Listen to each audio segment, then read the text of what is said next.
En guise de préambule, remarquons qu'il y a en apparence peu de différence entre servir à la maison de Dieu ou servir le Seigneur.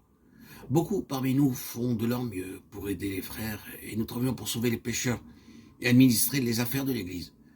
Mais posons-nous cette question, cherchons-nous à satisfaire les besoins autour de nous ou désirons-nous servir le Seigneur?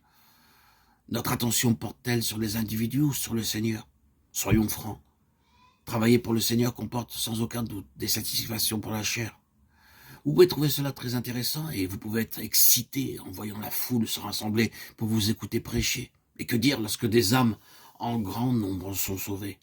Par contre, si vous devez rester chez vous, occupé du matin jusqu'au soir avec les choses ordinaires de la vie, vous pouvez alors penser combien cette vie n'a que peu de sens.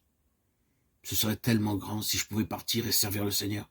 Si seulement je pouvais être libre pour aller prêcher ici et là, ou même parler aux autres du Seigneur. Mais la spiritualité, ce n'est pas cela. Cela n'est uniquement qu'une question de préférence naturelle. Oh, si seulement nous pouvons voir qu'une part importante du travail qui est fait pour Dieu n'est pas un ministère pour lui.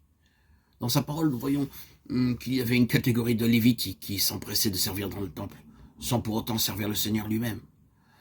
Leur service avait uniquement pour objet la maison. Le service pour le Seigneur et le service de la maison paraissent tellement semblables qu'il est souvent difficile de les dissocier. Lorsqu'un Israélite allait au temple pour adorer Dieu, ces mêmes Lévites l'aidaient à présenter les offrandes et les holocaustes. Ils l'aidaient à porter les sacrifices sur l'autel et les égorger. Nous avons assurément beaucoup travaillé pour le Seigneur, conduisant les pécheurs et les croyants vers le Seigneur. Nous avons assurément beaucoup travaillé pour le Seigneur, conduisant les pécheurs et les croyants vers le Seigneur. Et de même, Dieu était alors attentif au service de ces Lévites, qui aidaient l'homme à offrir leur holocauste sur l'autel. Cependant, il a déclaré qu'il ne l'avait pas servi lui-même. Frères et sœurs bien-aimés, il y a un lourd fardeau sur mon cœur pour que nous prenions conscience de ce que Dieu recherche.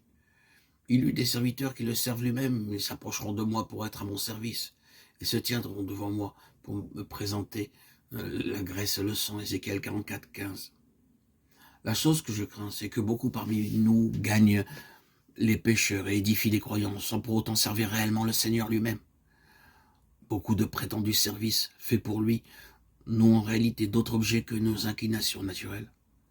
Nous avons de si bonnes intentions que nous ne pouvons concevoir la pensée de demeurer chez nous. Alors nous courons ici et là pour nous soulager un peu. Nous pouvons servir les pécheurs et nous pouvons servir les croyants.